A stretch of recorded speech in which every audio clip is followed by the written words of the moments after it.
Interest వచ్చేసింది. అంటే అది బొమ్మ భయపెట్టడానికి ఉంది కానీ అందులో దెయ్యాలు భూతాలు అలా ఏం లేదు, అందులో నీతి ఉంది అని నాకు అనిపించింది అనమాట. అలాగప్పుడు విక్రమార్కుడు బేతాళ కథలు చందమామ పుస్తకంలో, వాల్మీకి పుస్తకంలో ఉన్న చందమామలోనే వచ్చేది అనుకుంటా, నాకు అంత కరెక్ట్గా గుర్తులేదు, నేను అది చదివాను.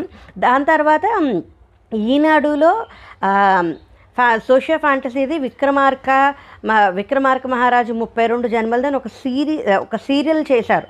అది అప్పట్లో ఈనాడులో బాగా వచ్చేది, చాలా బాగుండేది. ఇప్పుడు మొన్న కూడా నేను చూశాను అనమాట. 32 జన్మలు ఉన్నట్టు, ఆ 32వ జన్మలో మళ్ళీ యుద్ధం జరుగుతున్నట్టు, అలాగొక సోషియో ఫ్యాంటసీకి సంబంధించిన కథ అనమాట అది.